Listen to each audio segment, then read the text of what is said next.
গত 2 দিনের কয়েক পশলা বৃষ্টিতে খোয়াই নদীর জলপ্রবাহ বৃদ্ধি পেয়ে টালমাটাল চাকমাঘাটের দীর্ঘদিনের পুরনো বাঁধ। যে কোনো সময় সুইচ গেট ভেঙে খোয়াই নদীর জল তেলিয়ামুড়া শহরমুখী হওয়ার আশঙ্কায় আতঙ্কিত আমজনতা।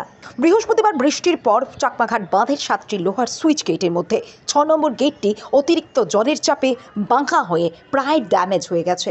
সেই সাথে অন্য সুইচ গেটগুলির উপর দিয়ে প্রবল গতিতে জল প্রবাহিত হতে থাকে, যার ফলে এই সুইচ গেটগুলি এতটাই নড়বড়ে হয়ে যায় যে গোটা ব্যারেজ কাঁপতে থাকে। ভেঙে গেছে 2টি গেট।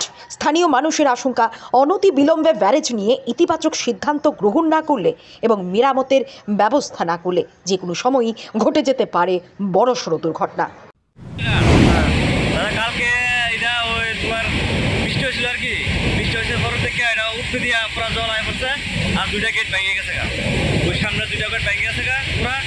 আর এটা তো মানে জল বৃষ্টি মাইলে না, মনে করেন গেটটা উড়াই দিলে জল কমে দিলে উঠতে দিয়ে আর আয় না, কিন্তু সারেনের জল লোক নাই, সারেনের লেগে লোক নাই। এখন কিরকম পরিস্থিতি রয়েছে এখন? বলতে একদম বিশাল উঠতে দিয়া জল আইতেছে, ব্রিজটা লড়তেছে আর 2টা গেট ভেঙে গেছে গা, ভেঙে উঠতে দিয়া জল আসতেছে আর কি। এটা কোন জায়গাটা? এটা চাকমাঘাট।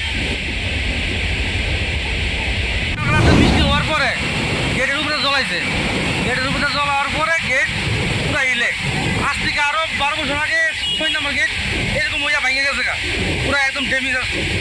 ড্যামেজ এরা দেখভাল করে কি না আমি তো বোঝাই না, তবে কালকে রাত্রে বৃষ্টি হওয়ার পরে এই আবার এই পুরো হিলতাছে, মনে বাঙনের একদম অবস্থা আছে। এমনি কোন গেট টেট ভাঙছি না? এমনি আমি ভাঙছে ওই 6 নম্বর গেট আবার ভাঙছে এটা? ভাঙছে, ভাঙছিল গেছে 12 বছর আগে তো ভাঙছে, আবার ভাঙছে। এমনি এই যে বেরিয়ে যে দেখুন করে কেউ আইসিনি আমার তো ওরকম তো আমরা নজরে পড়তো না, কেউ আইসে না? না না না নজরে। জল কিরকম বাড়তি কিরকম? প্রচুর বাড়তি, ওই দেখেন না পুরা পুরা গেট পুরা এরকম মিলতে আছে। পরে গেট আছে 7টা ভাঙছে 2টা, হ্যাঁ বাকি কিরকম? তারপরে এগুলো হিলতে আছে, এগুলো ভাঙার কথা চলতেছে। আর বেলা 10টা বাজে অনতি কোনো দপ্তরে কোনো খবর নাই। 2টা গেট কোন কোন গেটে ভাঙছে? 2 নম্বর আর 1 নম্বর পুরো তো ভাঙার পথে মনে আছে, আর 5 নম্বরও ভাঙার পথে আছে।